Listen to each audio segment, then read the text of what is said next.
요한복음 14장 14절부터 21절까지 제가 읽습니다. 내 이름으로 무엇이든지 내게 구하면 내가 시행하리라. 너희가 나를 사랑하면 나의 계명을 지키리라.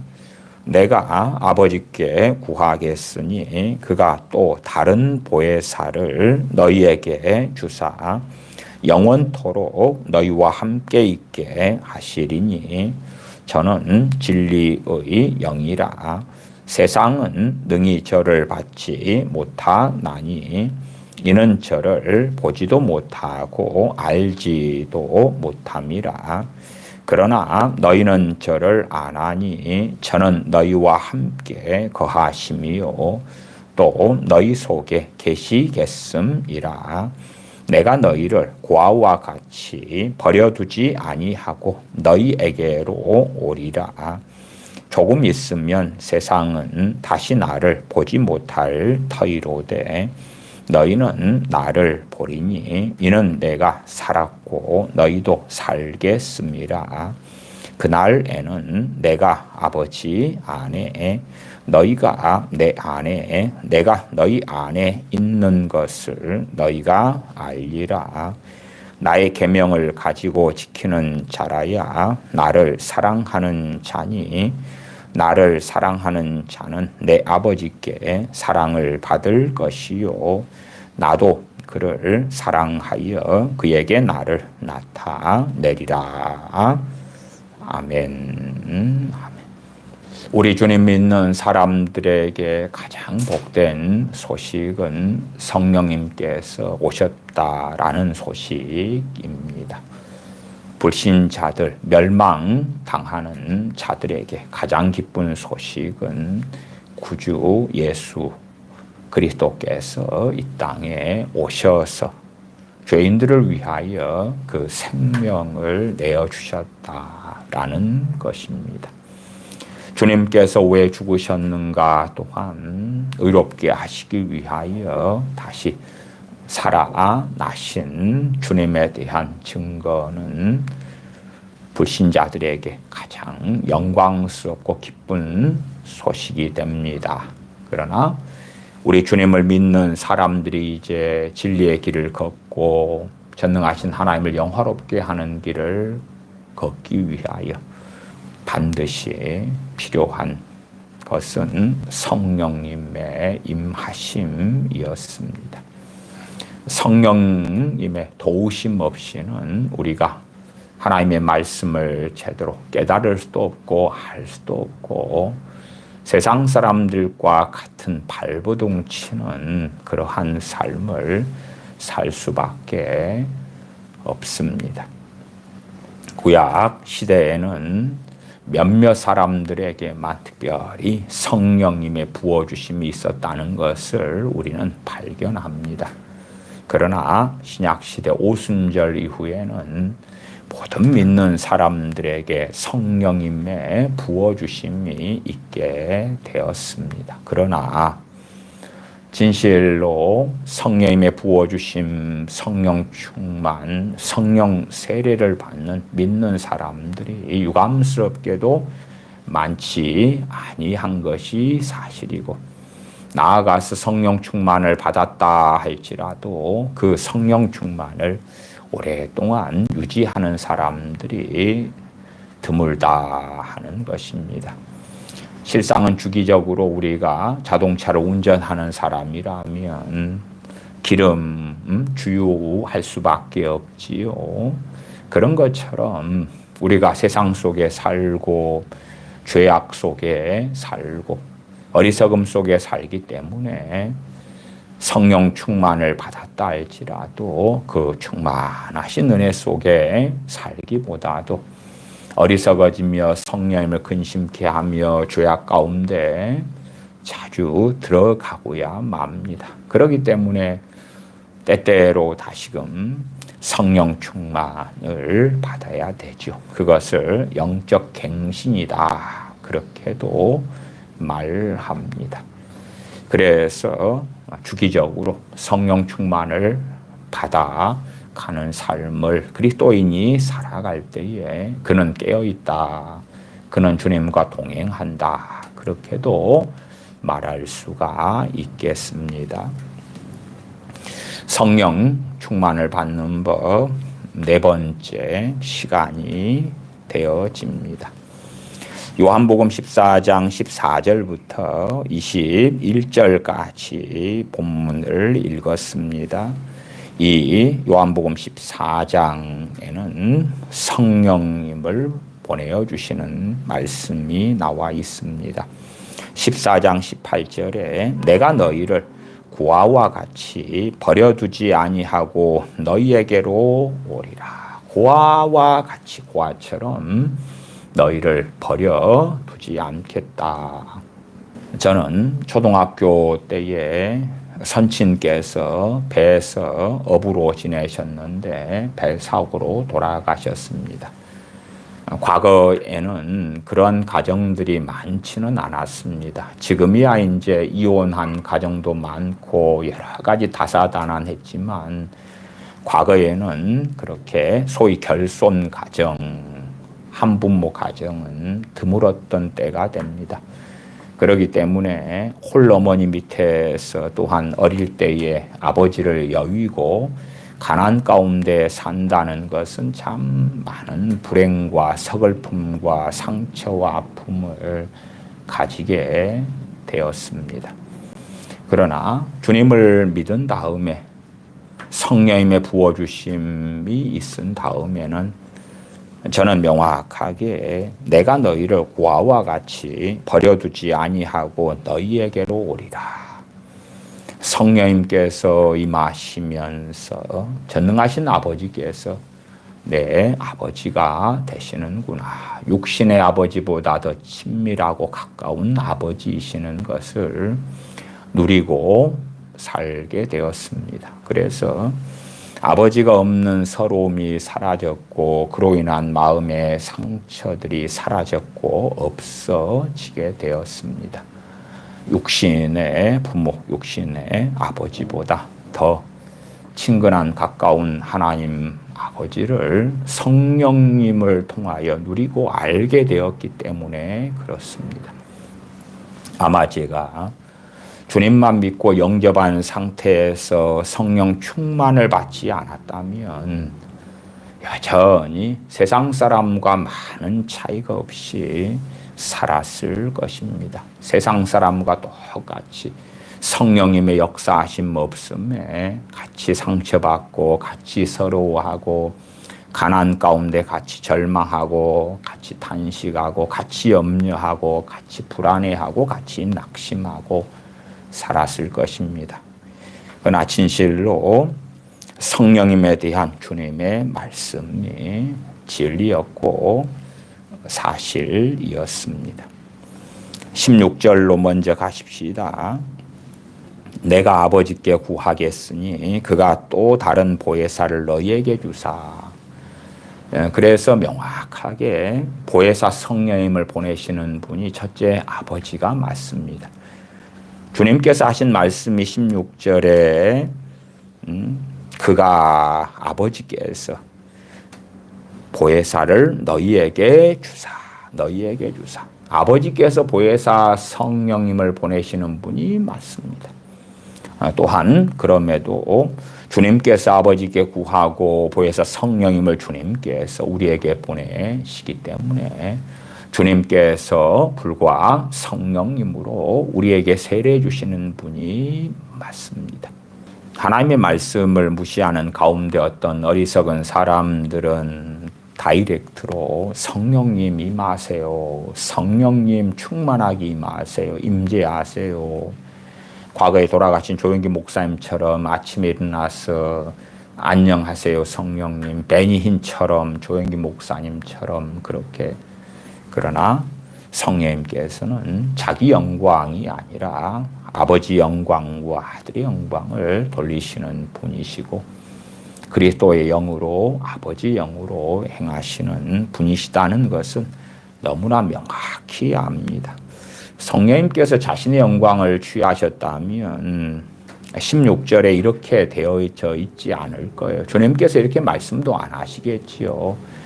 자의로 성령님께서 너희에게 때가 되면 임하시리라 그렇게 증거하셨을 거예요. 그러나 그렇게 된 게 아니라 16절에 내가 아버지께 구하겠으니 그가 또 다른 보혜사를 너희에게 주사 영원토록 너희와 함께 있게 하시리니 저는 진리의 영이라. 얼마나 큰 차이가 일어납니까? 성령님께서 임하시기 전과 후, 성령님께서 역사하시기 전과 후, 아버지께서 우리 믿는 사람들에게 성령님을 부어주시기 전과 후, 주님께서 성령님으로 세례를 주시기 전과 후, 놀라운 차이가 일어나는 것이 사실입니다. 그러나 유감스럽게 많은 믿는 사람들은 신학적, 교리적으로 단지 아무런 차이가 없음에도 이론과 사변 속에서 성령님께서 내 안에 역사하세요 하는 걸 좋아합니다. 아니면 이상한 신비주의적인 영적인 일확천금이나 세상의 문제 해결 같은 것들을 위한 성경에서 말씀하는 것이 아닌 비성경적인 성령님의 임하심, 성령 충만을 원하고 바라는 사람들도 정말 많습니다. 그렇기 때문에 말씀하고는 전혀 다른 길을 걸어가지요. 이러한 요한복음 14장에 주님께서 말씀하신 성령의 역사하심이 없어도 있다고 하자. 그러면 얼마나 영적으로 소경되고 어리석어지고 마는가. 17절 저는 진리의 영이라 세상은 능히 저를 받지 못하나니. 어떤 사람이 크리스천이라 할지라도요 그의 마음이 세상에 가 있다면 동일합니다. 성령을 받지 못합니다. 제가 성령 충만을 받는 법 첫 번째, 두 번째, 세 번째 시간을 통해서도 여러 번 말씀을 드렸습니다. 초신자들은 성령 충만 받기가 상대적으로 기성교인들보다 매우 쉽다고, 매우 쉬워요. 반면에 성령 충만을 받은 다음에 성령님을 소멸해 버리는 것도 너무 쉽고 다반사로 일어나는 것을 보아왔습니다. 특별히 제가 목회하면서나 또한 전도한 교인들 같은 경우에는 예수를 믿은 다음에 가능한 빠른 시일 내에 성령 충만을 받는 것, 그것을 추구하였고 주님 믿고 얼마 지나지 않아 성령 충만을 받은 새신자들이 많았습니다. 그러나 그 대다수의 사람들이 성령 충만을 받은 이후에 주어지는 평안, 또한 주어지는 어떤 자신감, 담대함, 마치 하나님께서 내 삶에, 내 가정에 인생 문제를 다 해결해 주셔 버릴 것 같은 평안함, 안락함, 기쁨이 임하면서 잘못된 기대를 하더라 그 말이에요. 내가 오늘 성령 충만 받아서 너무 기쁘고 너무 감사하고 좋아. 그런데 남편은 술주정뱅이에요. 남편은 계속 술주정뱅이로 살면서 사고를 쳐요. 어제도 사고를 쳤어요. 술 마시고 난동을 피웠어요. 경제적인 사건, 사고도 일으켜요. 그런데 오늘 내가 성령 충만을 받았어요.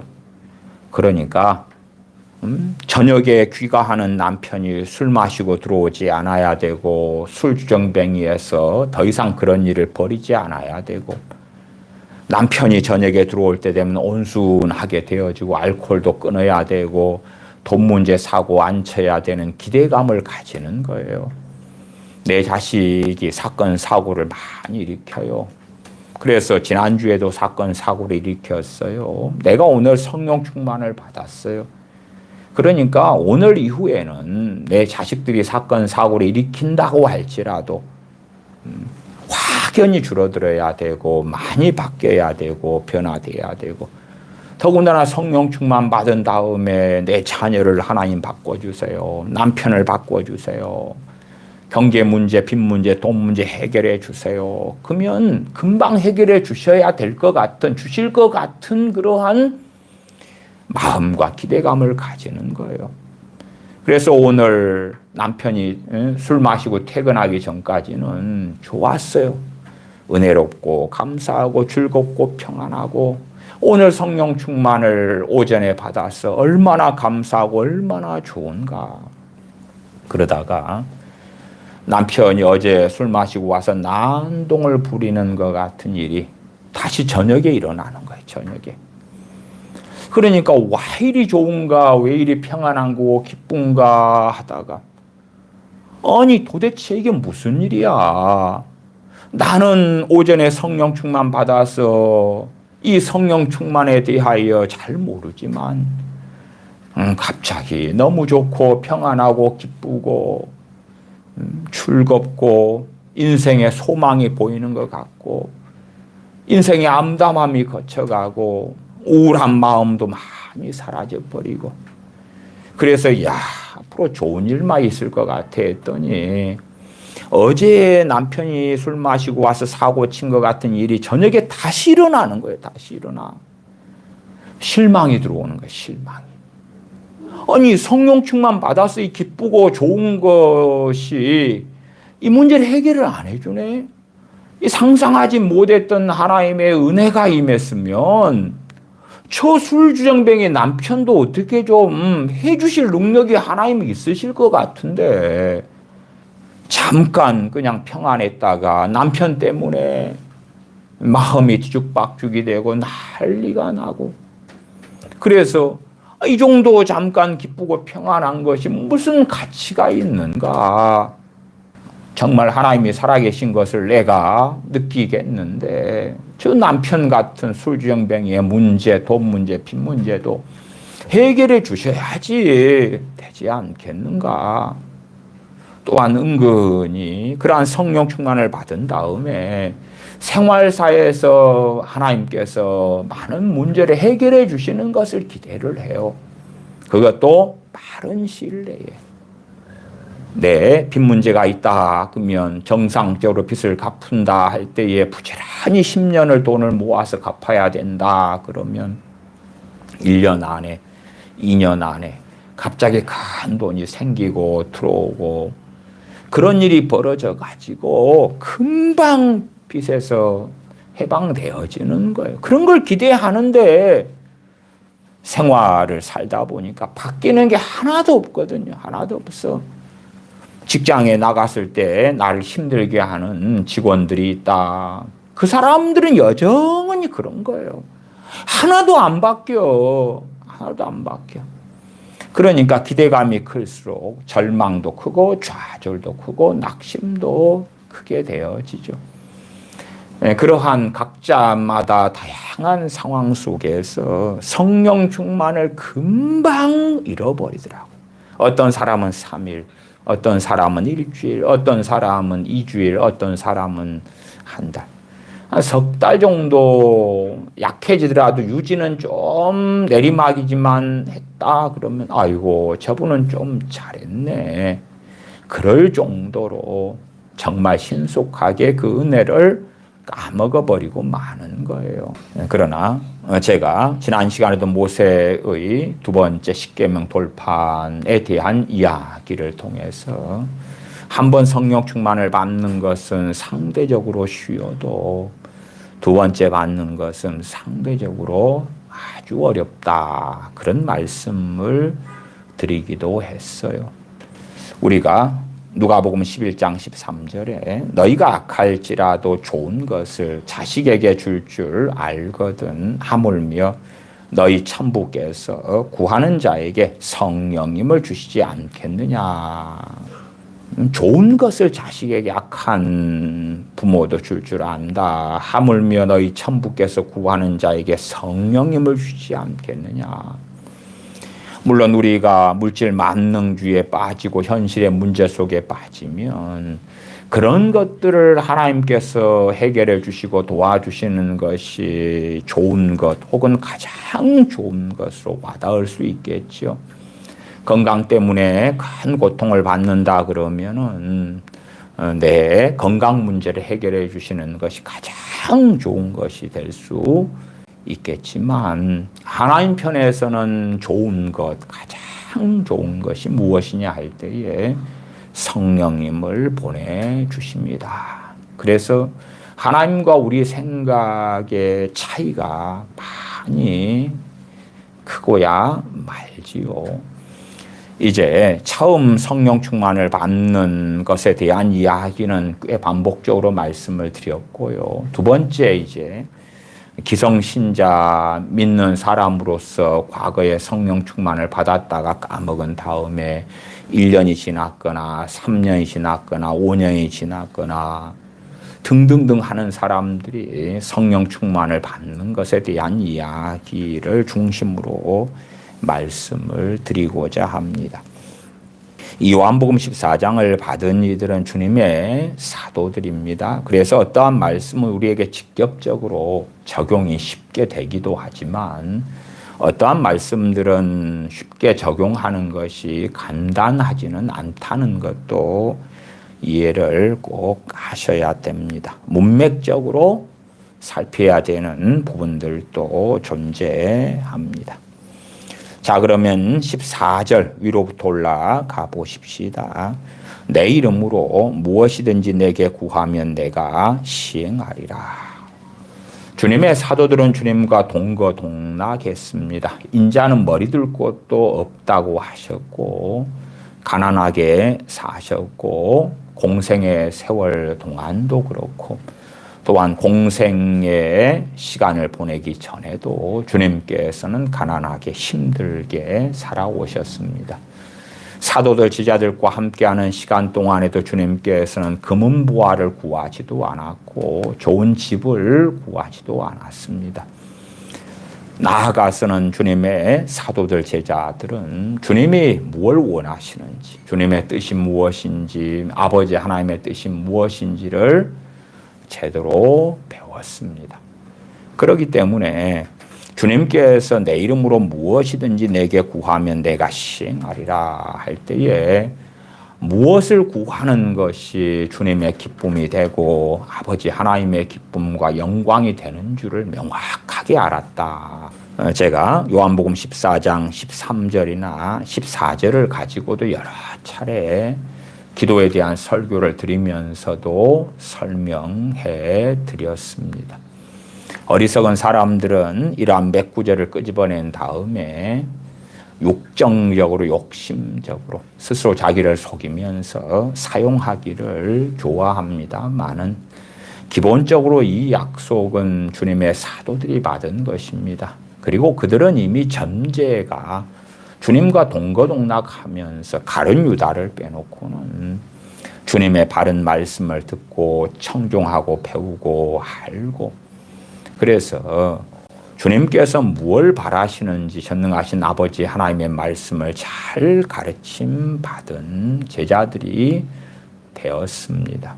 부모를 사랑하는 자녀가 부모를 공경하는 자녀가 부모에게 무언가를 요구할 때에 말도 안 되는 그런 요구를 하지 않겠죠. 부모를 사랑하고 공경하니까. 마찬가지로 주님을 사랑하는 제자들이 성경 66권에 있는 주님의 뜻과는 다른 것들을 요구하고 구할 리가 없다. 그 말이에요. 욕심 잉태한 즉 죄를 낳고 죄가 장성한 즉 사망을 낳느니라. 사도들이 초대교회 때에 헬라파 과부와 히브리파 과부의 매일 구제 때문에 7명의 집사님들을 세우게 되었습니다. 과부 교회 안에 과부분들을 매일 구제하는 것, 매일 밥퍼, 매일 빵을 나누어 주는 것, 그런 것 가운데 사도들이 요한복음 14장 14절 내 이름으로 무엇이든지 내게 구하면 내가 시행하리라. 아버지 하나님, 주님의 이름으로 구합니다. 이 과부들이 매일 와서 빵을 얻어가서 생계 유지하고 살고 그러한 추레한 삶이 아니라요. 금은보화를 어마어마하게 부어주십시오. 그래서 이 과부분들이 매일 먹고 사는 것 염려하지 않도록 집도 다 한 채씩 좋은 거 장만해주고 그 다음에 평생 먹고 살 것도 주시면 나눠주고 그 다음에 혹시 건강이 안 좋은 이들은 전부 다 완벽하게 퍼펙트하게 건강하도록 주님의 이름으로 구해가지고 그렇게 만들어주고 또한 교회의 암적인 존재들인 대제사장들이나 산헤드린 공회, 바리새인, 서기관, 사두개인들 그런 자들을 놓고 기도해가지고 그런 자들은 교회를 오히려 옹호하게 되고 주님을 믿게 되고 본디오 빌라도나 헤로드 왕이나 와 너희들 예수님 믿는 너희들 축복한다. 너희들에게 재산을 줄게. 법적으로 보호를 해줄게. 그렇게 되게 해주십시오. 누구든지 다 고난의 삶보다도 행복하고 즐겁고 재미난 걸 원할 거 아닙니까? 그러니까 점점점 지금 시대는 세속화되어지고만 우리 믿는 사람들, 크리스천들, 교회들이기 때문에 14절 같이 내 이름으로 무엇이든지 내게 구하면 내가 시행하리라. 이러한 말씀을 볼 때, 성령님을 구해야 되는구나. 를 자각하는 게 옳고, 한 걸음 나아가서 15절에 너희가 나를 사랑하면 나의 계명을 지키리라. 주님의 계명, 주님의 말씀을 지키리라. 주님을 사랑하면. 주님을 사랑하는 데서 주님의 계명을 지키는 것으로 나아가기 때문에 주님의 제자들은 무엇을 구하겠습니까? 주님의 계명을 지키는 것을 위한 성령의 도우심을 구하고 성령의 부어주심을 구하고 주님의 계명을 지키려니까 17절에 저는 진리의 영이라 모든 진리 가운데로 인도해 주시는 성령님의 도우심이 필요하다. 그 말이에요. 26절로 가보십시다. 보혜사 곧 아버지께서 내 이름으로 보내실 성령 그가 너희에게 모든 것을 가르치시고 내가 너희에게 말한 모든 것을 생각나게 하시리라.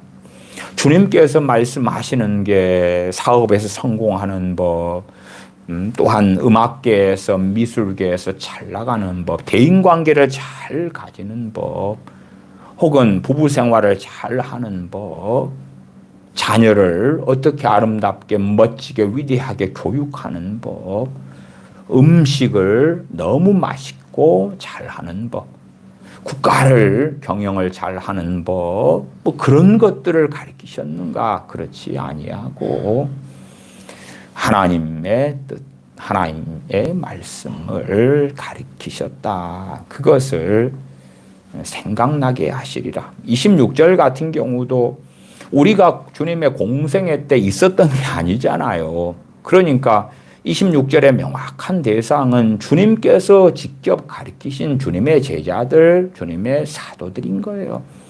70명의 제자들이나 혹은 500여 명의 형제들이나 12 사도, 가룟 유다를 제외하고 마띠아가 들어가는 그 12 사도나 주님께서 가르치신 것을 생각나게 하시는 거예요. 주님께서 가르치시고 설명하시고 우리는 직접 듣고 배운 적이 없잖아요. 그러니까 우리는 이것에 대하여 우리에게 적용하더라도 주의하고 조심해야 될 내용이 되는 거예요. 그럴 수밖에 없잖아요. 그러나 성령님께서 우리를 진리 가운데로 인도해 주신다 하는 말씀을 당연히 우리는 받을 수가 있습니다. 주님의 제자들이라면 주님을 사랑하니까 뭘 주님의 이름으로 구하겠습니까? 말씀대로 살게 해달라고. 말씀대로 살려면 말씀을 깨달아야 돼요. 말씀을 깨닫게 해달라고. 죄에 대하여, 의에 대하여, 심판에 대하여 세상에 알리신다 했음에 그걸 먼저 하나님의 자녀들이 세상 가운데서 깨달아야지. 소금과 빛으로서 세상 사람들에게 성령님의 도구가 되어져서 하나님의 메신저가 되어져서 가르치고 증거할 거 아닙니까?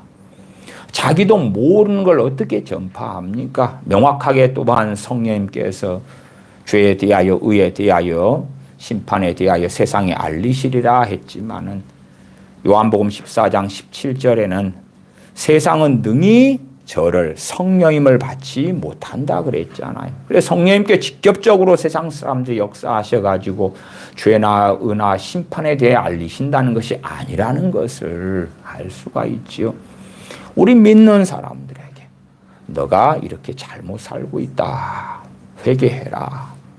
깨닫고 이 말씀은 이런 뜻이다. 깨닫고 그 진리의 길을 걸어가게 도우신다 하는 것입니다. 그러나 진실로 그 말씀대로 살아갈 능력이 부족한 거예요. 그래서 기도하는 거죠. 이 말씀대로 살기를 원합니다. 이 주님의 계명을 지키기를 원합니다. 구하고 기도하는 거예요.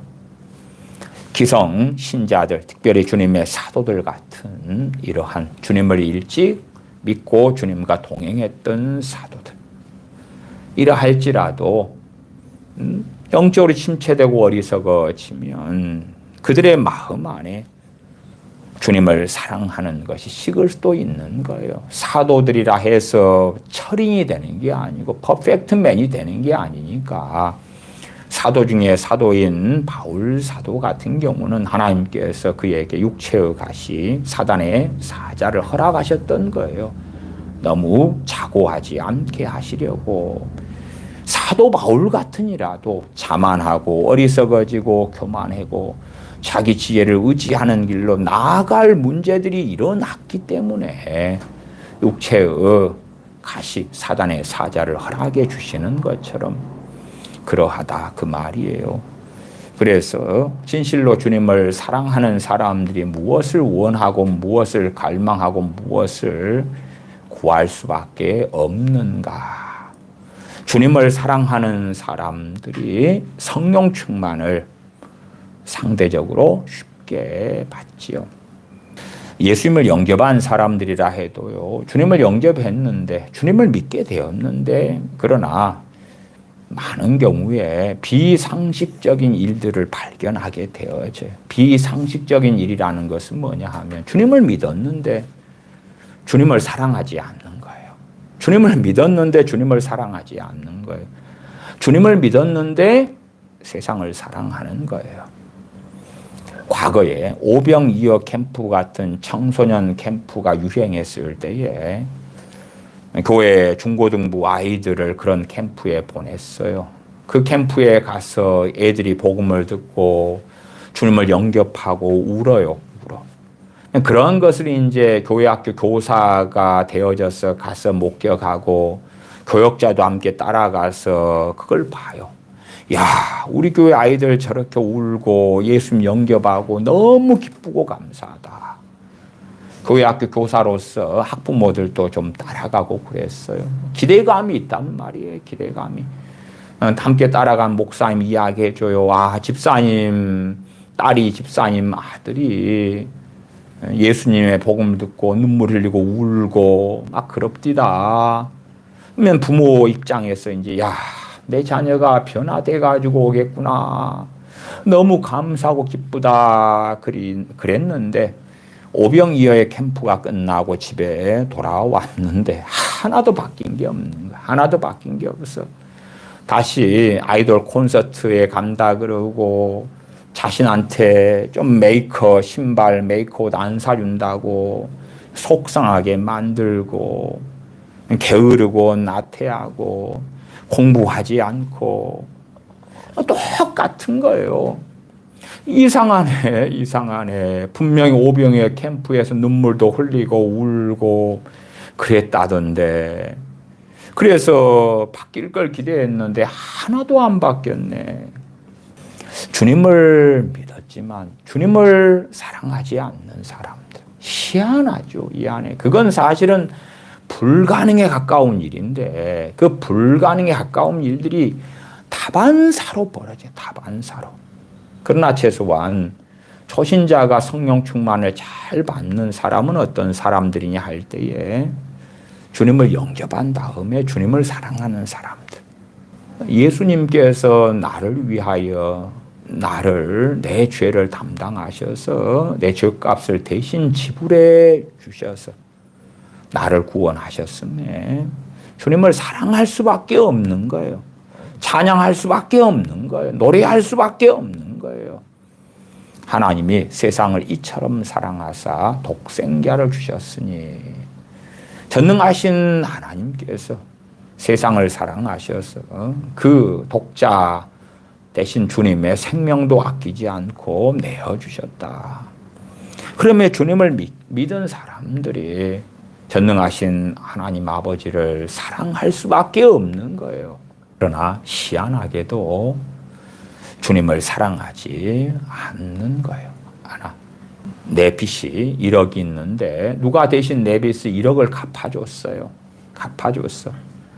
그러면 갚아준 그 사람을 사랑할 수밖에 없는 거 아닙니까? 내가 돈이 넉넉해요. 내 돈으로 얼마든지 밥을 사 먹고 옷을 살 수 있어요. 그런데 누가 내게 밥을 한 끼니 사줘요. 그것은 대단한 일이 아니지요. 왜? 저 사람이 밥을 안 사줘도 내가 사 먹을 수 있으니까. 그러나 내가 굶주리고 있을 때, 먹을 것이 없을 때에 그때에 누가 밥을 사줬다면 얼마나 감사하겠어요. 그래서 그 사람을 사랑하게 되겠지요. 그런데 주님께서 나를 위하여 어떠한 일을 행하셨는가? 전능하신 아버지 하나님께서 나 같은 죄인을 위하여 어떠한 일을 행하셨는가가 예수 그리스도의 복음입니다. 그걸 들은 다음에 어떤 사람들 주님을 사랑해요. 사랑해. 적든지 많든지 간에. 그리고 주님을 많이 사랑하는 사람들은 성령 충만을 받아도요, 굉장히 놀랍게 받습니다. 성령 충만을 받는 것도 다릅니다. 달라. 종지기처럼 이렇게 조금 밥그릇처럼 세숫대야처럼 가마니처럼 아니면 더 큰 뭐처럼 이렇게 각자 성령 충만을 부어주셔도 다른 걸 봐요. 다른 걸. 저는 그것에 대하여 주님의 복음을 듣고 믿은 다음에 주님을 얼만큼 사랑하느냐 그것과 상당히 관련된다고 말씀을 드려요. 그럼에도 주님을 믿었는데 주님을 사랑하는 사람들, 그런 사람들은 혼자 기도하다가도 예배하다가도 혹은 부흥집회 참석에서도 찬양하다가도 성령 충만을 잘 받아요. 잘 받아. 그러나 이제 시대가 바뀌어 가면서는 점점 주님을 영접하고 믿는데 믿었다고 하는데 주님을 안 사랑하는 사람들이 대반인 거예요. 대반이에요. 그러니까 주님을 믿었다, 초신자다, 우리의 자녀로서 교회 생활했고 예수님 믿었어, 세례 받았어. 그런데 성령 충만은 못 받는 거예요. 못 받아. 못 받아. 그런 희한한 일. 첫 번째. 두 번째는 이제 어쨌든 초신자를 지나고 성령 충만을 받았다가 까먹고 어쩌고 그렇게 해서 지났다고 합시다. 그러면 우리가 그 다음 성령 충만을 받을 자격은 어찌 되는가? 당연히 믿음으로 받죠. 믿음으로. 주님을 믿는 그 믿음으로. 전능하신 아버지 하나님을 믿는 그 믿음으로. 그러나 그냥 예수님 믿습니다. 그리고 성령 충만 주세요. 한다 해서 받는 사람들은 거의 없습니다. 성령 충만을 받는 사람들은 누가 받느냐? 주님을 사랑하는 사람들이 받습니다. 주님을 사랑하는 사람들이. 주님을 사랑하는 사람들. 주님을 사랑하는 사람들은 요한복음 14장 15절처럼 너희가 나를 사랑하면 나의 계명을 지키리라. 먹고 사는 것보다 남편 문제보다 자식 문제보다 건강 문제보다 주님 말씀 지키고 사는 것이 더 중요한 거예요. 부모나 형제나 자매나 처자나 전토보다 주님을 더 사랑하니까 주님 말씀 지키고 살기 원하는 거예요. 그런 사람들에게 성령 충만을 주시는 거예요. 그래서 어떤 사람들은 표적적으로 성령 충만을 받기도 하지만 쉬이 까먹기도 하는 것을 보아요. 왜냐하면 주님을 사랑함으로 나아가지 않아요. 어떤 사람의 마음에는 주님을 사랑하는 마음도 있고 세상을 사랑하는 마음도 있고 막 뒤죽박죽 돼 있는데 그래도 어떤 사람에게는 성령의 부어주심이 있긴 있는 경우들이 있어요. 저는 그것이 때로는 그에 대한 하나님의 테스트, 시험이 되기도 한다. 이렇게 보는 사례들도 있어 왔어요. 그 사람이 세상 사랑함보다 성령님을 부어주실 때에 진리 가운데 가기를 원하고 갈망하고 성령님께서 임하셔서 평안을 주시고 소망으로 역사하시고 믿음의 담대함을 주시고 그럴 때에 주님을 더 사랑함으로 진리로 가는 그 길을 걷는 대로 그렇게 해서 걸음을 걸어간다면 주신 성령 충만은 계속 되어져요. 계속 되어져. 그러나 어떤 이들은 쉽게 성령 충만을 잃어버리는, 까먹어버리는 성령님을 소멸하는 그러한 일들이 많은 것을 봐요. 왜냐하면 성령 충만이 임한 다음에 진리의 길을 걷기를 원치 않아요. 성령님과 안 맞는 거예요. 17절에 저는 진리의 영이라. 진리의 영이신 성령님과 안 맞는 거예요. 비진리로 살기를 원하고 세상의 행복을 원하고 세상의 안일과 평안과 안락과 재미, 쾌락, 즐거움, 돈, 명예, 성공 그걸 원할 때에 성령님하고 안 맞잖아요. 안 맞아. 그러면 어떤 사람이 성령 충만을 지속해 갈 수 있느냐? 진리의 영이신 성령님을 따라서 진리의 길을 걷는 것이 가장 중요한 사람들. 가장 중요한 사람들. 21절로 가십시다. 나의 계명을 가지고 지키는 자라야 나를 사랑하는 자니 나를 사랑하는 자는 내 아버지께 사랑을 받을 것이요 나도 그를 사랑하여 그에게 나를 나타내리라. 주님께서 나도 그를 사랑하여 그에게 나를 나타내리라. 주님께서 나타내시는 사람들, 나타내시는 가장 보편적인 방법이 성령님을 통해서입니다. 성령님의 부어주심을 통해서입니다. 그런데 어떤 이들이 그러냐 하면 주님의 계명을 가지고 지키는 자가 그렇다는 것이에요. 성령 충만이 있으면 그 성령 충만을 가지고 주님의 계명을 가지고 지키려고 애를 써야 돼.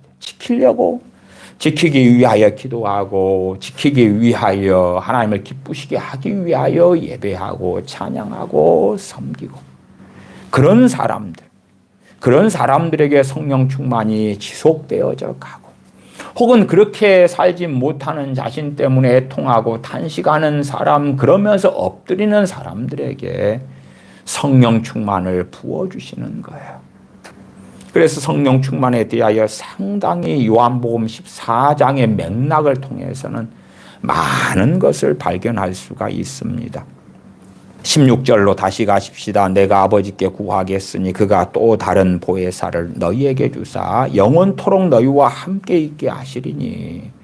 사도들이잖아요. 사도들. 그 다음에 이제 어떤 사람이 세상을 더 사랑하고 죄악 속에 살기를 더 원해요. 그런데도 영원토록 함께 계신다는 건 말이 안 되죠. 누가 배교해버리고 주님을 등지고 떠났는데 지옥에서도 성령님께서 영원토록 함께 하십니까? 그렇지 않아요. 전제가 있다는 걸 이해하셔야 되지. 그렇지 않으면 데살로니가 전서 5장 19절에 성령님을 소멸치 말라는 말씀이 왜 있겠느냐 그 말이에요. 그래서 주님을 사랑하지 않는 사람들, 하나님을 사랑하지 않는 사람들은 이 16절 약속하고는 별 상관이 없는 사람들이 되고야 말아요. 단지 허상과 이론과 궤변 속에서 성령 역사하지 않는데 오히려 세속적인 삶 가운데 성령님을 가장한 악령이 더러운 귀신들이 미혹의 영이 역사하고 최근에도 성령을 받는 사람, 미혹영을 받는 사람 그 제목으로 설교됐습니다만은 내 마음이 세상에 있기 때문에 세상의 영이 많은 거예요. 그러나 자신은 그 세상의 영이 악한 영이 미혹의 영이 성령님이셔야 되는 거예요. 그러니까 그 미혹의 영이 성령을 가장하는 걸 즐기는 거예요. 미혹의 영이 성령을 가장하고 주님을 가장하여 속살거리고 음성을 주고 무슨 생각을 주고 감정을 주고 느낌을 줄 때에 하나님의 음성이네, 하나님의 감동이네, 성령의 감동이네 그렇게 하고 살아가기를 원하는 거예요. 한편으로는 뱃속 안에서 성령이 아닐 수도 있겠는데 너무 자주 틀리는데 너무 자주 어긋나는데 그러면서도 제대로 정신을 차리기는 원치 않아요.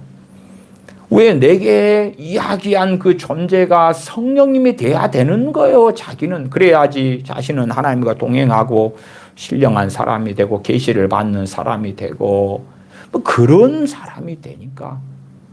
그래서 미혹의 영이고 악한 영이다라는 것에 대한 어느 정도의 지레짐작이 있어도 스스로 부인하는 거예요. 그리고 많은 미혹의 영을 통한 음성, 생각, 감동들을 스스로가 거룩한 것처럼 진짜 백인 것처럼 그렇게 과장하고 말을 바꾸는 그런 사람들을 참 많이 보아왔습니다. 17절로 가십시다.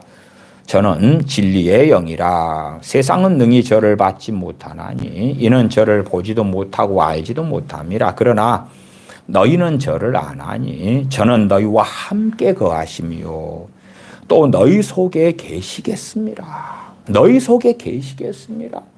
우리 안에 계셔서 우리를 도우시고 우리가 하나님의 자녀인 것을 증거해 주시고 모든 진리 가운데로 인도해 주시고 또한 능력을 입혀주셔서 각 사람의 지체된 부르심 가운데 감당하도록 성령님의 은사들을 뜻대로 나누어 주시고요. 18절 내가 너희를 고아와 같이 버려두지 아니하고 너희에게로 오리라. 성령님께서 임하시면서 성령님께서 아버지의 영으로 또한 예수 그리스도의 영으로 역사하셔서 우리와 함께 하시고 우리 홀로 살지 않게 하시는 거예요. 그러니까 어떤 크리스천이 나 외롭다 아무도 나를 알아주지 않아 그렇다면 그는 스스로 자신에게 성령님께서 역사하시지 않는다는 것을 인정한 것이에요. 왜? 고아처럼 버려져 있잖아요. 버려져 있어. 사막 한가운데 있든지 외딴 섬 무인도에 혼자 살든지 간에 정말 주님과 함께 사는 사람들은 성령님께서 주의 영으로 아버지 영으로 함께 하시기 때문에 외로운 게 아니구나, 허전한 게 아니구나, 쓸쓸한 게 아니구나 알게 되어지지요. 그러나 육정적이 되고 세속적이 되어지면 세상이 나를 알아주지 않네. 세상에서 무명한 자네 가난하구나, 천덕꾸러기구나, 외롭구나, 힘들구나. 그런 어리석음 속에 빠져버리는 거예요. 왜? 실제적으로 성령님께서 자신에게 역사를 안 하시니까 자신은 고아처럼 버려져 있는 상황인 것을 발견하고야 말죠. 그럼에도 어리석은 신학 사변과 변론 속에서는 그냥 내가 외롭지만 주님께서 나와 함께 하시는 걸 믿자 그런 어리석음으로 빠지기도 하지요. 20절로 가겠습니다. 그날에는 내가 아버지 안에 너희가 내 안에 내가 너희 안에 있는 것을 너희가 알리라. 그날이 어떤 날입니까? 성령님께서 오실 때에 오시는 그때 그날에 알게 될 것이다 그 말이에요. 주님께서 우리 안에 찾아오셨네. 주님 사순절 때에 승천하셨는데 주님의 영 되시는 보혜사께서 다시 오셨네. 그러니 주님이 내 안에 영으로 찾아오신 거구나. 아버지 하나님께서 내 안에 찾아오신 거구나. 그러면 아버지께서 우리 안에 또한 주님께서 우리 안에 거하시는구나 라는 걸 아는 거예요. 그렇기 때문에 기꺼이 고난의 길을 걸어가고 순교자의 길을 걸어가고 또한 주님을 따라가는 길을 걸음에 핍박을 받을 때에도 주님 의지하여 기도하며 견디어 내게 되어진다 하는 것입니다. 21절 나의 계명을 가지고 지키는 자라야 나를 사랑하는 자니 나를 사랑하는 자는 내 아버지께 사랑을 받을 것이요. 주님을 사랑하는 사람, 주님의 계명, 주님의 말씀을 붙잡는 사람, 아버지께서 사랑해 주시니까 사랑해 주실 때 가장 놀라운 사랑의 방법이 어떤 것이겠습니까? 우리 주님을 믿는 사람들은 우리에게요. 누가복음 11장 13절 같이 이루어지는 거지요. 너희가 악할지라도 좋은 것을 자식에게 줄 줄 알거든. 하물며 너희 천부께서 구하는 자에게 성령님을 주시지 않겠느냐. 성령님을 부어주시는 거예요. 성령님을. 그것이 아버지 하나님께서 우리를 사랑하시는 가장 보편적인 방법인 거예요. 주님, 나를 괴롭게 하는 저 사람 좀 어떻게 해주세요. 아버지 하나님, 내가 염려하는 내 돈 문제, 직장 문제, 직업 문제, 장래 문제, 노후 문제, 건강 문제, 이것 좀 어떻게 해주세요. 그런 것이 중심이 되지 아니하죠. 왜냐하면 이 땅을 살아나가는데 천년만년 사는 것이 아니라 주님 앞에 섰을 때 부끄럽지 아니하는 것이 우리가 주님 앞에 있을 때에 얻을 가장 큰 영광이 되기 때문에 진실로 나그네와 같고 들의 풀과 꽃 같은 우리의 인생 속에서는 주님의 말씀을 지키며 준행하며 주님과 동행하는 것이 가장 영원한 복락이 이루어지는 것을 아시기 때문에 그것을 이루기 위한 그 은혜들을 아버지께서 주님을 사랑하는 사람들에게 베푸시기 때문에 그러합니다.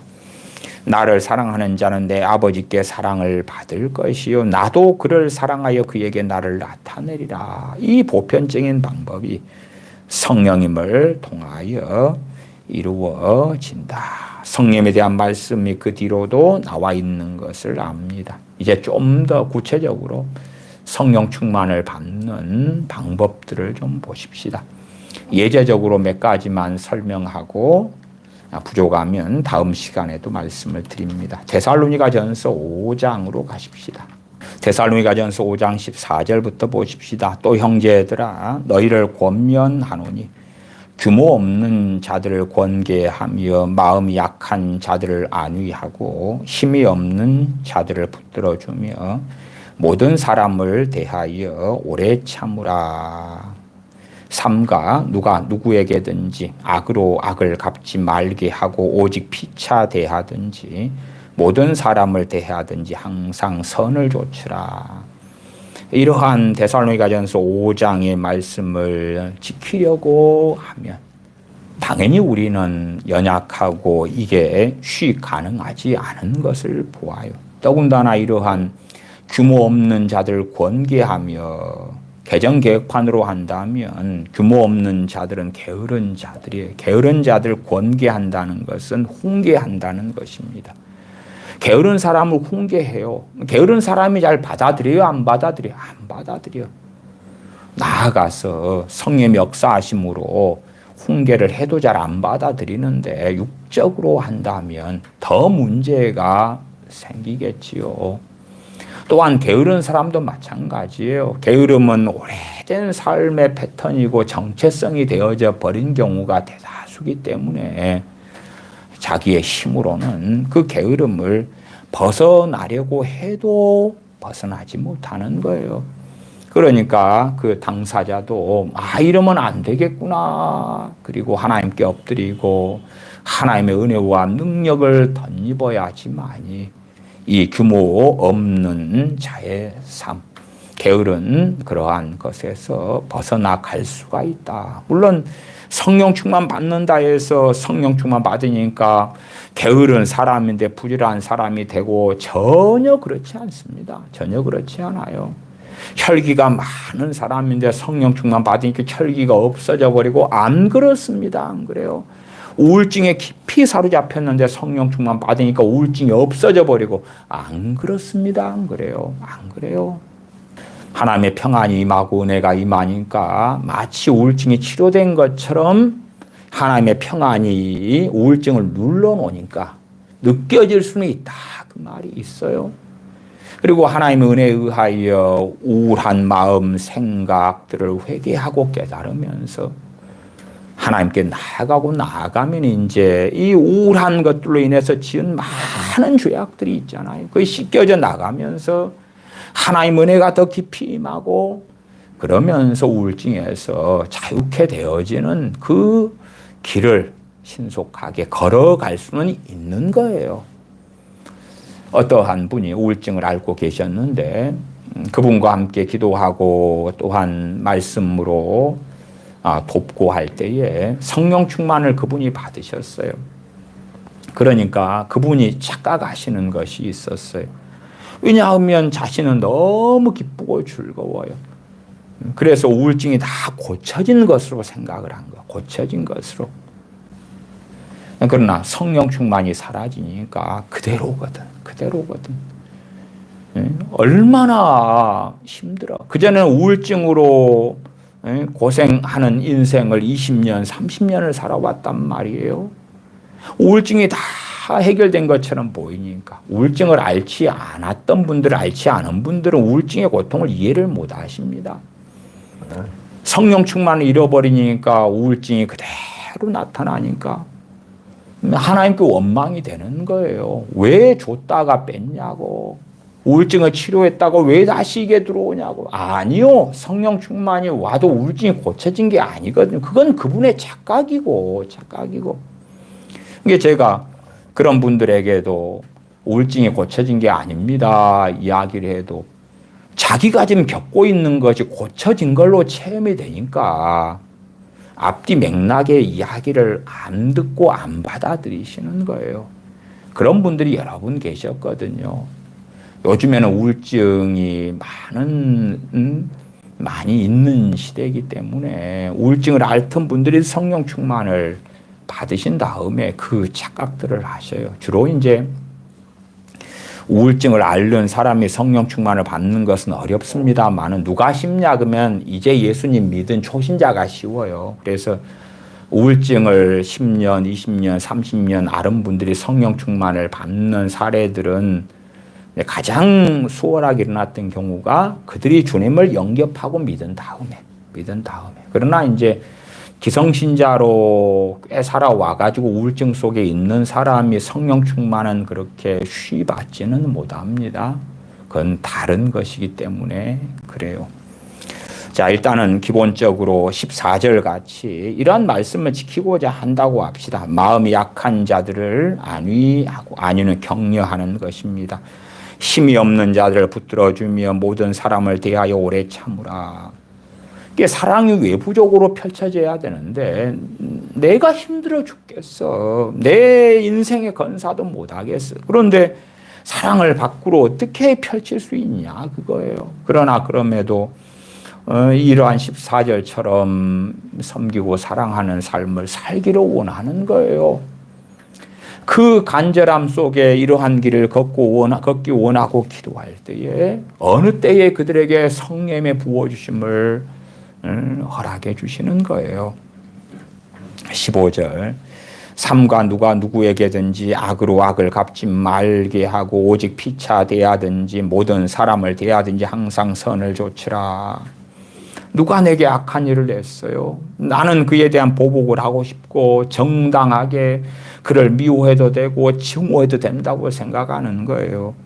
그러나 주님 말씀 따라서 악한 일을 당했는데도 용서하기를 원하고 축복하기를 원하고 그러한 길을 걷고자 하고 그렇게 하나님께 엎드리고 할 때에 그런 사람들이 우리 기성에 믿는 사람들 가운데 성령 충만을 상대적으로 쉽게 받아요. 어떠한 사람은 성령 충만을 구하는데 여전히 많은 사람들에 대한 증오와 미움을 가지고 있어요.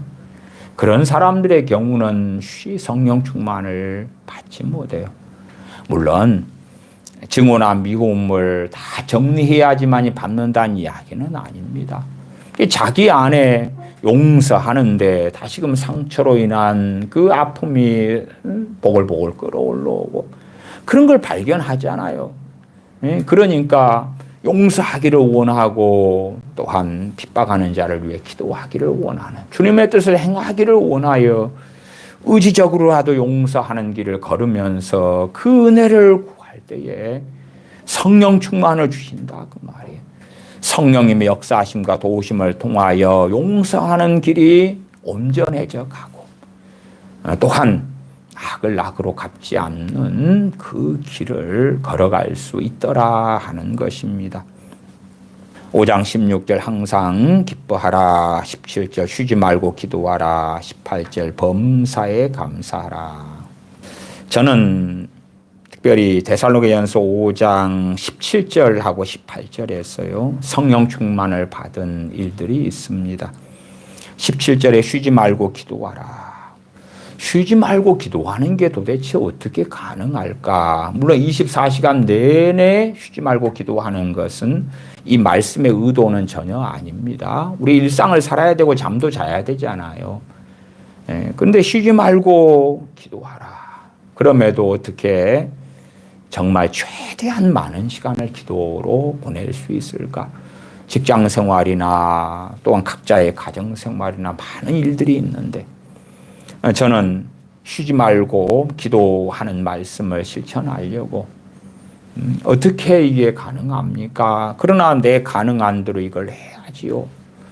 그렇게 더 많은 시간을 일상의 삶 속에서 기도하는데 너무 복된 은사가 방언의 은사더라고요. 그래서 최대한 사도 바울이 내가 누구보다도 방언을 더 많이 함으로 하나님께 감사하노라 했던 것처럼 야, 사도 바울 같은 바쁜 인생을 산 이가 어디 있겠는가. 나 같은 사람보다 10배, 100배 더 바빴을 사도 바울이 누구보다도 방언을 더 많이 한다. 방언 기도를 더 많이 한다고 말할 정도니까 저게 어떻게 가능했을까 고심하다가 최대한 이제 방언 기도하는 그러한 습관을 만들기 시작했어요. 걸어갈 때에 방언 기도하고 버스가 오면은 버스를 타는데 기다리고 있는 시간이 있으면 방언 기도하고 버스 타서 앉아서 방언 기도하고 또 사람과의 대화가 있잖아요. 직장에서든 뭐 아는 사람들 관계에서든 그러면은 진지하게 들을 필요가 없는 대화들도 참 많습니다. 그럴 때 되면은 속으로 방언을 하는 거예요. 방언 기도를. 주님 앞에 방언 기도하고 또 속으로만 방언 기도하는 게 꽤 어려울 초창기에는 입술을 조금 딸싹딸싹 하면 방언 기도가 쉬워지더라고요. 물론 상대방은 제가 방언 기도 하는지도 모르고 그러는데 어쨌든 그렇게 쉬지 말고 기도하라는 것을 어느 정도는 순종하고 살아가려고 애를 쓰는 가운데 이때나 저때나 방언으로 기도했더니 어느 때에 성령 충만을 부어주시더라고요. 성령 충만을. 그러니까 참으로 말씀을 지키고 살려는데 이 성령 충만을 부어주시구나. 그러니까 삶 속에 주님과 함께 동행하는 것이 얼마나 쉬워지는가. 또 18절 범사에 감사하라. 범사에 감사하라. 제가 과거에 91년인가요? 대학교 3학년 때인데 멀린 캐로더스 군목이라는 미국의 군목 목사님의 감옥 생활에서 찬송 생활로 또한 지옥 생활에서 천국 생활로 걸으면서 뛰면서 감사 찬송 이러한 보이스사에서 나온 신앙 서적들이 있어요. 특별히 감옥 생활에서 찬송 생활로라는 그분의 간증책을 보면서 그분이 많은 역경 속에서 하나님께 드리는 감사를 듣고 배웠어요. 그 다음에 나도 범사에 감사해야 되겠다. 근데 그 길을 걸어가는데 하루에 100가지 일이 있으면 100가지 일 가운데 좋은 일은 하나나 두 개일 뿐이고 나머지 98개, 99개, 98, 99개는 다 별로 안 좋은 일이라 길을 걸어가다가 돌부리에 걸려서 자빠지기도 하고 무릎을 찌기도 하고 버스를 기다리는데 내 약속 시간에 맞게 버스가 와야지 약속을 지킬 터인데 약속 시간보다 버스가 제때에 안 오기도 하고 뭐 그렇게 아니면 자판기에서 커피를 타가지고 한 잔 마시려는데 실수로 옷에 흘리기도 하고 뭐 그렇게 내 말씀이 범사에 감사라 그러잖아요. 모든 일에. 야, 이것이 나한테 좋은 일, 유익한 일만 감사하는 게 아니라 모든 일에 감사하는 이 삶을 살자. 그리고 이제 그냥 모든 일에 가다가 돌부리에 자빠서 넘어져서 무릎에서 상처가 나고 피가 나도 감사합니다. 너무 감사해요. 그 이유와 원인을 따지는 게 아니라 나는 이 범사에 감사하라. 이는 그리스도 예수님 안에서 너희를 향하신 하나님의 뜻이니라. 이 뜻을 행해야 되겠다. 이 뜻을 행해야 되겠다. 그리고 감사하고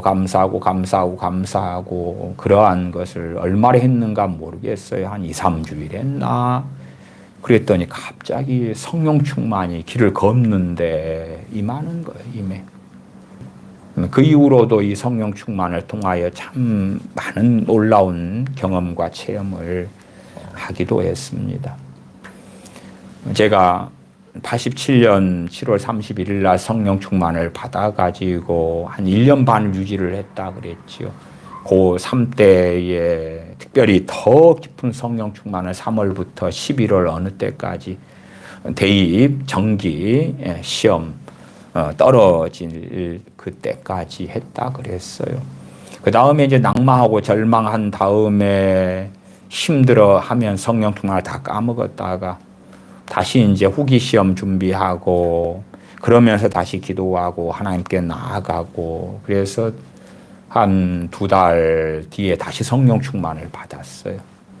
그러니까 대학교를 들어가는데 성령 충만한 상태에서 들어갔는데 대학에 입학했을 때에 지방 공립대 사범대지만 뭐 잠잘 곳도 없고 어디 방을 얻지도 못하고 아무것도 없이 그냥 빈 몸에 라면 박스 하나에다가 얇은 담요 한 장만 넣고 대학을 들어갔어. 이걸 가지고 내가 어디든지 누워서 자면 돼. 갈아입을 옷도 없이 단벌로. 그다음에 뭐 세탁을 하거나 뭐 해야 되면은 몰래 밤에 학생회관 같은 화장실에서 대강 해가지고 털어가지고 그대로 입고 단벌로 그렇게.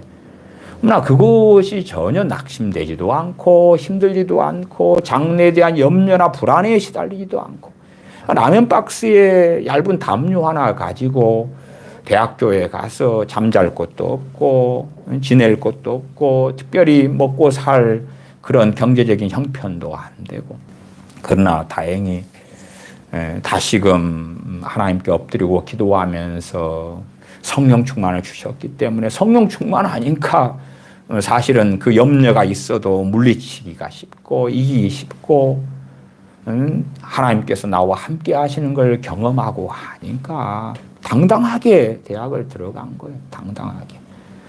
그래서 이제 남합판지 위에서 자고 또 그런 과실이 있어요. 그런 데서 몰래 의자 위에서 자기도 하고 산속에 들어가 자기도 하고 뭐 하여튼 하나님께서 어떻게 해주시겠지. 벌벌 떨면서 실험실 쥐로도 한 반년 몰래 실험실 열쇠를 복사해서 살기도 하고 서클 CCC 생활을 하게 되면 서클룸에서 몰래 아무도 몰래 제가 어디서 자고 사는지를 아무도 몰라요. 아무도 모르는 것은 제 대학 생활 내내 아무도 몰라요. 제가 어디서 살고 어디서 자는지 아무도 몰라. 하나님하고 나만 알고 나중에 대학교 4학년 때 이제 제가 말씀을 가르친 제자들이 좀 있는데 그런 친구들 소수만 알고 아무도 몰라요. 그렇게 성령 충만하니까 그게 가능한 거예요. 그러니까 87년에 성령 충만 받고 다시 89년 초에 받고 다시 91년에 받고 94년에 받고 97년에 받고 또 2000 그때는 이제 우울증으로 한 3년 이상 앓은 다음에 은혜를 다 밑바닥에 까먹은 다음에 이제 2000 당시 2년인가 이때 3년인가 이때 다시 받고 뭐 또 2000 나중에 2000 한 10년 이때 받고 뭐 이렇게 이제 받는 여러 일들이 있어요. 은혜 받으려고 금식하면서 기도원에 들어가기도 하고 뭐 젊었을 때는 이제 집회주로 참여해서 하나님께 엎드리고 기도하고 그러지만 저는 이제 말씀대로 살기 위해서 하나님께 기도하고 엎드렸을 때 주신 성령 충만의 일들이 꽤 많아서 제가 한 10여 가지를 여기 적어놨어요. 뭐 자세한 이야기까지는 시간이 가니까 생략하겠습니다. 쉬지 말고 기도하라는 걸 붙잡고 순종하려고 살다가 1, 2주, 2, 3주 되니까 성령 충만을 주셨고요. 범사에 감사하라. 그렇게 살려고 애를 쓰니까 성령 충만을 주셨고. 저는 항상 기뻐하라는 것은 빌립보서로 가면 주 안에서 기뻐하라. 이제 조만간 구원의 서정에 있어서 믿음 두 번째 시간을 하려고 그래요. 믿음을 통해서 우리가 어떠한 복과 은혜들을 받았는가. 기뻐할 내용들이죠. 기뻐하고 감사할 내용들에 대한 이야기가 되는데 과거에 젊을 때에는 항상 기뻐하라는 것이 뭔 내용인지를 제가 이해를 잘 못했어요. 그러니까 뭐 좋고 기쁜 일도 별로 없는데 그런 다음에 제가 또한 뭐 그냥 성격상 외향적인 것도 아니고 낙천적인 것도 아니고 걱정이나 염려가 많은 스타일이고 기뻐하는 것과는 안 맞아가지고 이 말씀은 정말 나하고는 잘 안 맞다. 근데 그나마 이제 이 세 가지 16, 17, 18절에서 17절과 18절은 어떻게 좀 해볼 것 같다. 그래서 이 두 구절 가지고는 성령 충만을 받은 사례들이 제게 있어요. 쉬지 말고 기도하라 가지고 성령 충만은 94년 5년 이때 받았고 범사에 감사하라는 91년에 90년인가 91년에 받았고 그 다음에 저는 제 자신이 교만한 것을 참 많이 느꼈어요. 제가 성령 충만을 처음 받았을 때도 누워서 이제 있는데 교회 그 기도하는 멤버 집사님들 또 제 어머니도 거기 계셨고 이런 분 가운데 한 집사님이 그 애언은사를 받으셔가지고 기도회가 끝난 끝머리에 각 사람들을 애언해 주더라고요. 근데 그 가운데 이제 어떤 분에게 하나님께서 당신이 교만하다고 합니다. 이런 내용 별 내용도 없는데 그걸 누워서 듣다가 그 교만한 것이 나에 대한 거구나. 내가 교만하구나 하나님 앞에서. 내가 전에도 고등학교 1학년 때인데 하나님을 믿으려면 내 주먹을 믿어라. 그렇게 하면서 교회를 다니기도 했고 내가 정말 교만한 자구나. 그걸 깨달으면서 회개가 터지고 성령 충만을 받고 그랬기 때문에 제 자신의 생각, 판단, 지혜 그런 게 많고 심하니까 그래서 심각한 교만 속에 있기 때문에 겸손케 해달라고 왜 말씀에 겸손하라 했잖아요. 그래서 겸손케 해달라는 기도를 그래도 2, 3년을 했던 것 같아요. 간절히 제 기도 제목 리스트가 있으면 그래도 거의 1번, 2번, 3번 안에 두 가지가 들어갔는데 겸손을 구하는 것, 그 다음 지혜를 구하는 것이 들어가 있어요. 겸손을 구하는 기도를 한 2년, 3년 했는데 그 기도의 결과라고 저는 보여져요. 성령 충만을 주시더라고요. 주시니까 제 자신이 얼마나 교만한 것이 전에는 1개, 2개가 보였다면 10개가 보이고 20개가 보이니까 더 교만하기는 쉽지 않아지더라고요. 응답해 주시는 거예요. 성령 충만을 통해서 제 자신의 교만함과 어리석음을 더 보여주시고 진리 가운데 인도해 주시니까 그전에는 조금의 것을 가지고 교만한지 그렇지 않은지도 잘 몰랐다가 기도 응답이 성령 충만으로 오더라. 그 말이. 그 다음에 지혜를 구하는 기도를 몇 년을 했어요. 왜냐하면 제가 지혜가 없고 기억력도 없고 많은 부분에 문제가 있는 줄을 아니까. 잠언의 말씀을 보면 내 지혜를 의지하지 말라 말씀을 하는데 나는 내 지혜를 의지할 수밖에 없는 삶을 살고 그런다고 해서 아무 생각도 안 할 수도 없고 도대체 내 지혜를 의지하지 말라고 하시는데 이걸 어떻게 그러면 뭘로 살아야 되지 도대체. 정말 지혜를 제게 주십시오. 지혜를 주십시오.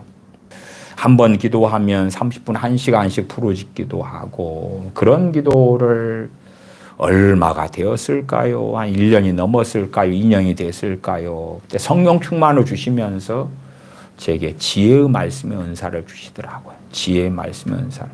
성령 충만이 오면서는 대부분 성령 은사들이 함께 옵니다. 알든지 알지 못하든지 간에. 그래서 성령 충만이 오면서 저의 대표적인 성령 은사가 지혜 말씀 은사거든요. 지혜 말씀 은사를 같이 받았어요. 그리고 이제 제가 기도에 대하여 참 이게 뭐라 그럴까 불규칙적이에요. 불규칙적이에요. 기도를 어떨 때는 많이 하고 어떨 때는 좀 쉬고 좀 하다가 쉬다가 그러니까 기도의 은혜가 필요한 기도의 은혜가. 기도를 더 깨어 있어서 부지런히 더 많이 하고 싶은 거예요. 그러나 또한 어떨 때는 매일 기도하는 시간에 매여서 단지 기쁨으로 감사함으로 기도하는 게 아니라 시간만 때우는 자기 만족에 불과한 기도, 은혜 없는 기도, 그런 기도를 하루에 1시간씩, 2시간씩, 3시간씩 해나가는 거예요. 그런 기도를 꾸준히 해도 마음에 만족도 없고 그래서 기도의 은혜를 구했어요. 기도의 은혜를. 특별히 이제 아리 토리 목사님의 기도와 영역이라는 책을 보면서 기도의 은혜를 구했어요. 얼마나 구했을까요? 한두 달 어떻게 했을까요? 그렇게 엎드려 기도하면서 그 책을 보면서 밑줄을 그으면서 그 책에 있는 성경 구절을 함께 찾으면서 기도에 있어서 한다고 하지만은 기쁨이 없고 즐거움이 없고 주님 안에서 기도하는 걸 모르겠고 기도의 은혜를 구하면서 아리 토리 목사님 기도와 영역이라는 책과 함께 하면서 깨달으면서 말씀을 상고하면서 기도하면서 그랬더니 성령 충만을 주시더라고요. 성령 충만이 오면서 기도의 은혜가 함께 주어지는 거예요. 기도의 은혜가. 그러니까 기도에 자유함이 있고 기쁨이 있고 평안이 있고 물론 그러한 그 은혜들 또한 성령 충만이 계속 지속되지는 않지요. 또한 죄를 짓고 실망하고 낭망하면서 많이 까먹어 버리는 거예요. 저는 대학교 4학년 때 집에 빚 문제가 터졌어요. 그래서 예기치 못하게 빚 문제가 터지니까 신학대학원을 들어가려다가 이제 돈 벌러 가야 되는 입장이 되고 그래서 낭망하고 절망하면서 한두 달을 시간을 보냈더니 그때까지 성령 충만하게 너무나 주님 안에서 성령 충만하게 살아왔다가 또한 당시에 설교 은사를 주시고 설교에 기름 부음을 주셔가지고 사람들을 모이게 해서 하루에도 몇 번씩 설교하고 장래에 대한 어떤 나름대로 비전을 가지고 막 살다가 빚 문제 터져서 낭망하고 절망하고 한두 달 그렇게 하니까 성령 충만이 다 사라져버려. 다 없어져 버리는 거예요. 그렇게 없어지다가 한 성령 충만이 거의 없어지고 이제 조금의 은혜만 가지고 어찌 깔짝깔짝 살다가 한 2년 정도 있은 다음에 다시금 좀 믿음을 회복하고 그래서 98년에 신학대학원을 늦게 다시 들어갔어요. 근데 하나님의 은혜 생활, 성령 충만은 다 회복되지는 않더라고요.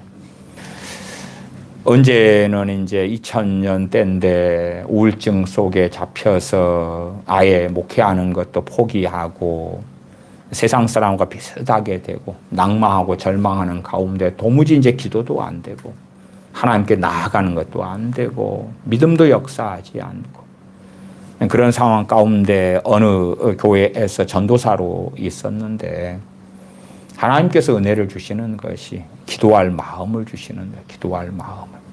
기도할 마음을 주셔서. 근데 기도는 못해요.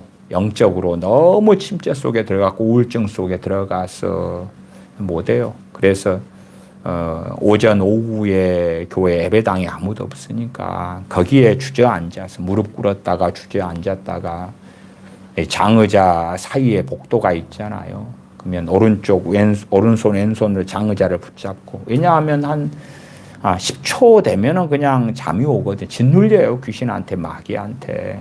영적으로 너무 쇠락해져 가지고 기도를 못해. 주여 그러면 이미 엎드려 자고 있는 거예요. 그래도 기도할 마음을 주셔서 이렇게라도 해야 되겠다.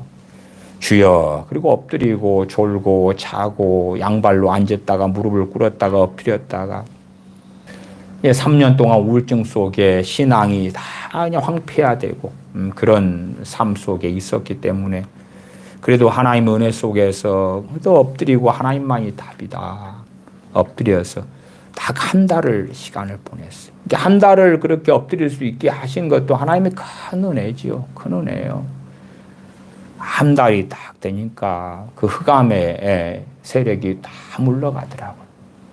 그 우울증 속에 살아오니까 큰 다리만 보면은 뛰어내리는 제가 다리에서 뛰어내려 자살하는 그런 환상들이 보이는 거예요. 절망 속에, 탄식 속에 신앙은 다 초토화가 되고 엉망이 되어버린 상태 속에서 감사하게 한 달을 기도도 못 하면서 주여 그러면 이미 저는 잠들고 있어요. 한 달을 그렇게 엎드렸더니 막 역사가 물러가고 그리고 우울증이 한 10% 정도 남기고 한 90% 이리저리는 사라지고 그 다음에 성령 충만을 주시는 거예요. 그때 성령 충만을 주시면서 성령 은사들이 한 서너 개 정도는 온 것 같아요. 그때 왔던 은사가 찬양의 은사. 물론 찬양 은사도 시간이 좀 지난 다음에 제가 한 90% 이상은 까먹었습니다만은 그렇게 성령 은사들을 주시면서 성령 충만을 주시는 거예요. 그래서 다시 회복하고 그리고 한 2년 뒤에 교회를 개척할 수가 있었지요. 그렇게 성령 충만을 받은 여러 경험들. 또 어떨 때는 내가 감당할 수 없는 일인데 그러나 감당해야 되는 자리에서 감당하려고 나아갔을 때에 성령 충만을 주신 적도 있고 그 다음에 어떤 죄하고 씨름하고 싸우는데 자꾸 패배하고 지더라도 회개하면서 나아갈 때에 어느 때가 되니까 성령 충만을 주신 경험도 있고 그래요. 그런 성령 충만을 받은 경험을 제가 여기에 11가지를 써놓았네요. 근데 그렇게 그래서 저는 시작 본문을 요한복음 14장으로 잡았습니다만은 나를 사랑하는 자는 나의 계명을 지키리니 주님 말씀 지키기 위하여 기도하고 구하고 단지 성령 충만을 주세요. 그러나 주님 말씀 지키기 위한 성령 충만이 아닌 사람들, 진리의 길을 걷기 위한 성령 충만이 아닌 사람들, 그런 의미에서는 많은 믿는 사람들은 돈을 원하는 것이 세상의 능력을 원하는 거고 어떤 문제 해결을 원하는 거지 성령님 부어주심을 원하지 않지요. 그러나 정말 진리의 길을 걷기를 원하는 사람들은 내 힘으로는 말씀을 따라 살지 못하기 때문에 성령 충만은 필연이고 필수이다는 걸 자각하고 알아요. 말씀대로 살기 위하여 기도하고 발부둥 치다 보면 성령님의 부어주심이 있더라. 성령 충만이 있더라. 결코 주님 믿으면서 단회적으로 성령 충만 받는 걸로 끝나는 인생이 되어서는 안 된다 하는 것입니다. 기도하겠습니다. 아버지 하나님, 저희의 힘으로는 저희의 능력으로는 주님을 기쁘시게 하지 못하며 진리의 길, 좁은 길을 걷지 못하는 줄을 압니다. 진실로 주의 계명, 주의 말씀을 지키기를 원하온즉 주님의 말씀을 지키고 순종하기 위하여 전능하신 아버지께서 성령님을 부어주시기를 원합니다. 거룩하신 주님께서 성령님을 부어주셔서 주님을 따라 성령 인도하심을 따라 전능하신 아버지를 기쁘시게 하는 복된 삶을 살게 하여 주시옵소서. 우리의 인생사에서 가장 귀하고 바라고 소망하고 원해야 할 것이 진리 가운데 행하다가 주님과 동행하다가 주님을 기쁘시게 하다가 전능하신 아버지 앞에 서는 것이 되게 하여 주시옵소서. 우리 주 예수님의 이름으로 기도하옵나이다. 아멘.